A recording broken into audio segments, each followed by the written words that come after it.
Hello, everybody. It's Trinity from the Sauk Theater with another one of our Meet the Playwrights for the 2020 Sauk Shorts, which are being performed July 23rd and 25th at 8 p.m. and July 25th and 26th at 3 p.m. at the Slayton Arboretum in Hillsdale, located on the campus of Hillsdale College. Today, we have another playwright who is brand new to us at the Sauk, but has written quite a few things over the last few years. And we're thrilled to have him live from, I believe, Sarasota, Florida. Here's Arthur Kaiser. Hi, Arthur. Hi, Trinity. Thank you so much, first, for picking my play. Oh, second, for having me on this. I actually have been writing plays. Well, I'm going to be 92 on my next birthday. Wow. Yeah, I don't understand it. I haven't done anything to make that happen, but it just happened. And for the first 50 years of my working life, I was a corporate attorney. Okay. And I go back a second. I grew up in a household that was where I had two deaf parents, my mother and my father, and I had a younger brother. And it was a wonderful home. We were poverty stricken. We had no money whatsoever, not two pennies to rub together. But there was so much love in the home that I never felt like I was disadvantaged. It was just a great place to grow up, and learn how to play on my own, learn how to do things on my own. And from very early, I learned to read before I went to school, and I learned to write. Writing became a very important part of my life. But then again, coming from where I came, I had to sort of direct myself to something that was going to make a living, support me. Sure. So the only thing I could think of when I got out of high school, was law. And I was accepted to the University of Pennsylvania. And I spent 4 years there, interrupted in the middle by an enlistment. I enlisted in the U.S. Army when I was 17. Okay. And was sent to Japan and spent a year and a half there and came home, and thank God Uncle Sam paid for my education. Otherwise, I don't know how I would have paid for it. Sure. And then I was out of money again. And I was just getting married for the first time. As I said, first time. I'm on my fourth marriage.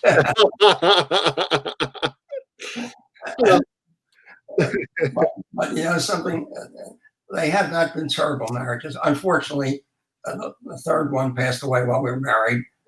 The other two have also passed away. So I'm somehow surviving all these people. So I married someone who was as young as my oldest son. Oh, there you go. She's 65. My oldest son was turning 65 this year. I have 4 children and 10 incredible grandchildren and a brand new great-grandchild down in Brazil.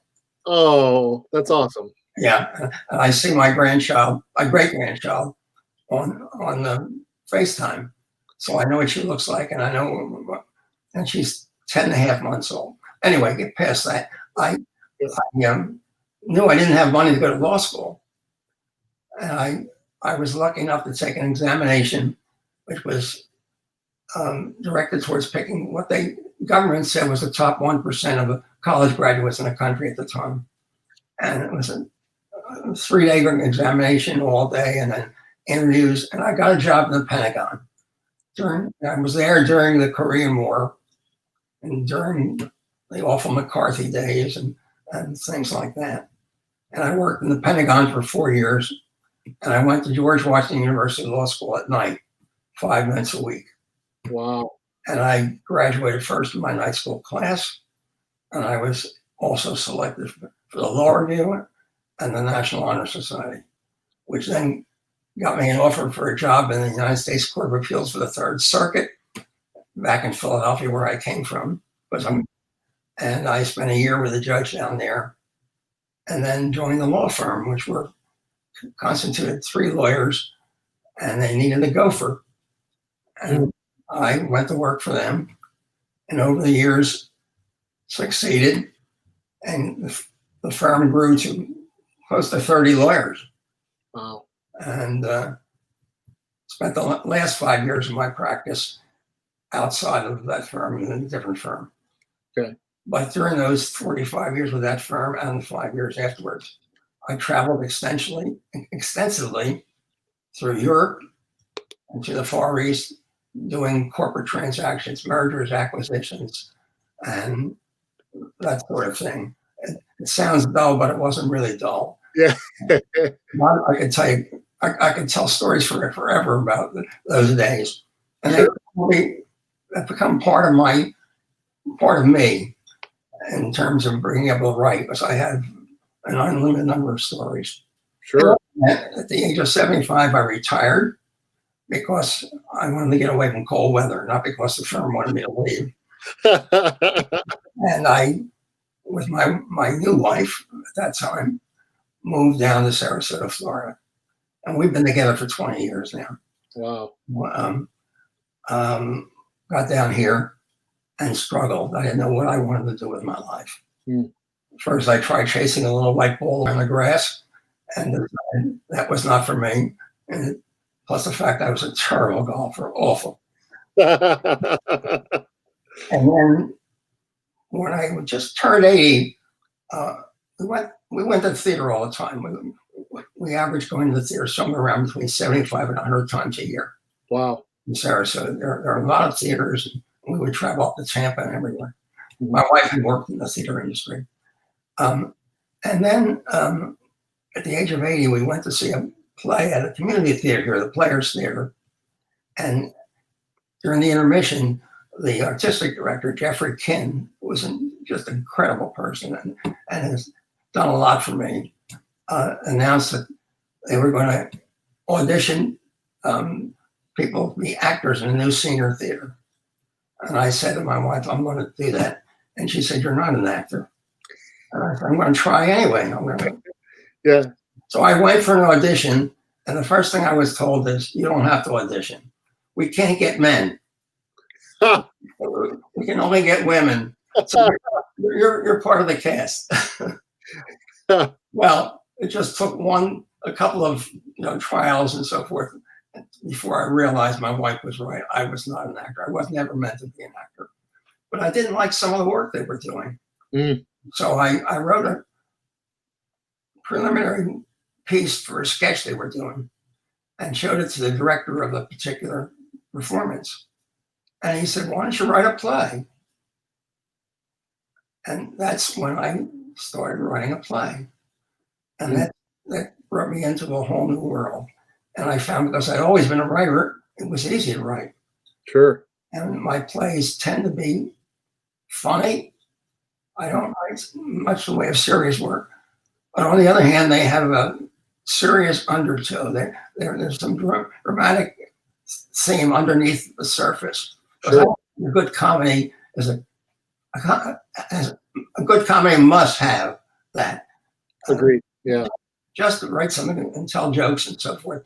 Or I don't like. I just don't like to write that way. Sure. And then I went to a conference in Asheville, North Carolina, and took a workshop there, and with a professor from Ohio State, who said, "Can we write a play overnight?" Our group, and I was the only one that came back with a play the next morning. Wow. And he said, "We're going to do this in front of everybody," and they did it. And at that conference, everything is luck in life. My grandmother told me that. Sure. I met Bonnie Warrenberg, Mm-hmm. hard age. I had never, and we talked and we clicked, and I found out that I could submit plays to her. Right. And as of this moment, she's now published 16 of my short plays and one full-length play. Wow. I've written 6 or 7 full-length plays, and I've written about 40 short plays. Mm-hmm. She's published essentially everything I've submitted to her, because a lot of them just don't work in senior theater. Sure. And but I've had my plays that there's a Theater Odyssey Festival here. I don't know if you've ever heard of it. It's a pretty prestigious local festival. Plays every year. And I've submitted a play to that 7 times now. And 5 times my play has been accepted in the finals. And I have one right now that's pending. It's been accepted, but they haven't been able to run it because of the virus. Sure. and now thinking about turning that into a radio performance, Oh, sure, using a podcast. sure. So, in any event, what there's been so much more to me than practicing law. I can't tell you. It's just somebody said to me, "It's nice you have a hobby." I said, "This is not a hobby. I work harder at this than I do when I was a lawyer." I believe that. I believe that. Well, why don't we? That's a good seg into the play that we're doing of yours this year, which, but for those who are watching, Bonnie, who we talked about, runs a company called the Senior Theater Resource Center, Art Age Publications, and we found one of her scripts several years ago. We did a full-length play called "Does This Show Make My Butt Look Fat?"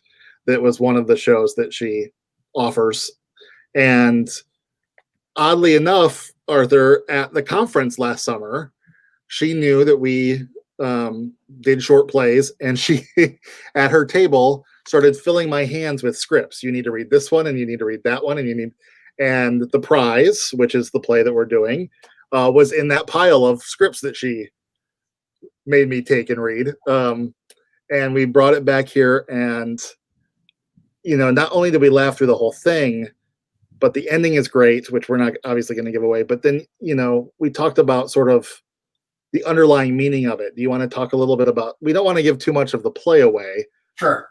By the way, what Bonnie has also done for me is publish my book. Yes. Short plays by the dozen.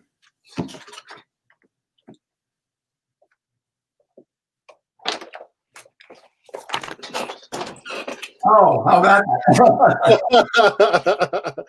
And I'm working towards the next book. I have 4 more plays published. When I get up to 12, we're going to publish something, I hope, called some more short plays by the dozen. Nice. In any event, the prize, when I write a play, I almost invariably start with characters. They inspire me. Mm-hmm. And once I get the characters, I rewrite all the time. My short plays are rewritten at least 8 or 10 times. My full-length plays are rewritten 50 times. It's just, and I love the process of rewriting. It's just one of my favorite things. Yeah. And it takes a while before I begin to realize what the theme is of the play. I don't realize it right off. Sure. But in this case, I realized the theme, I guess, was loneliness, and how lonely people get when they're without their mate who passed away or something, and they get to it. And also the fact that in the world that we live in, most of the people that are old are women. Mm. And men just don't survive. I'm a freak of nature. I don't know how I got to be this old. But anyway, knowing that created the structure. I never structure out a play. Sure. And I always overwrite so I can cut. I don't like the idea of having to build on something. Because when you build on something, you can feel it's artificial. Something is sticking out. Right. Whereas if you cut, and you cut well, and get rid of all the extraneous and all the repetition and so forth. Mm-hmm. And that's what happened here. And I suddenly realized that was my play here. Yeah. And having and what you do is you cover it with comedy, but underlying it, there's something very, very serious about it. And every one of my plays does involve something of some significance to our population. Sure. And it's just wonderful. I put in the beginning of this thing, as you've seen, I dedicated this to all the people who are fortunate enough to wake up every morning excited and know they have a purpose. Mm-hmm. So if I can attribute anything to my living this long, it's because I am excited every day. Sure. Yeah. I think I can read safely. This is what in your book, this is what the description of the play is. A retirement community's new resident is stunned to learn he will be the latest award in an astonishing lottery. I think that's a good. Yeah. I don't think that gives too much away. Yeah. And our cast, for those watching, our cast for this show is Megan Bryant, and Sandy Miller are the two women, and John Casper is the man, and it's directed by who is directing this? Oh, Tammy Hines is directing that one, who's also directing our current production of Weekend Comedy. So we're keeping Tammy busy. So it's a great cast, and I got to see the run through this week for the first time, and they're having a ball with the play. I think it's one of those great plays where there's so much. It's so funny, but it's smart. It's just so smart, Arthur, and I think that's why it plays so well. I'm really excited. It's one of those plays I can't wait to hear an audience react to it. I must tell you that I looked into your history, Sauk, and I'm very impressed with what you're doing there. I really am. Thank you. I see you're going to do the, or if you can do it in October, the Curious Incident. That's been pushed to next. We're going to do it next October, but yes, yeah, that's a very ambitious project. You know? Yeah, it's a beautiful play, and it's incredible. Yeah, that's why we moved it, just in case we have to scale it down. We didn't want to have to scale it down, so we moved it to next year. Yeah. So I promised 10 to 15 minutes, and we're already at almost 17. But I want to know what you're doing. Right? Are you writing right now? Have you been writing during quarantine? Oh, I'm loving quarantine. Yeah. Because I basically I'm a homebody right anyway. Sure. I pulled out a musical. I know nothing about music, except I love to hear it. Sure. But years ago, I started writing a book and lyrics for a musical, a fantasy. And I had a composer who was writing the music for me. And he started, and he was 50 years old. And I got a call one day, he had dropped dead. And I just put this away in my drawer and forgot about it. And I just pulled it out because I have somebody who says he might want to work on the music for me. And I'm just having the best time rewriting this thing. I'm changing. You would never recognize my final version of any play if you looked at the first version. Sure. And sometimes the characters disappear and the set changes. It's just, it's a building process. Right. And I every day I get out here and I play with it. I play with the lyrics, and then I've got a wonderful book that tells me how to write lyrics and so forth. And life is a long time learning process, and I don't want to ever give that up. Yeah. So you're writing, and I know you're FaceTiming with your new great granddaughter. Oh yeah. In Brazil, right? I'm reading 5 hours a day on books. I'm not sitting and watching TV a lot because you don't need to watch the news anyway. It's too depressing. Oh, it's depressing. Yeah. I can't tell you how depressing it is. I am thrilled that we're doing your. I'll tell you that I just bought. Oh no, go ahead. Just bought Mary Trump's book.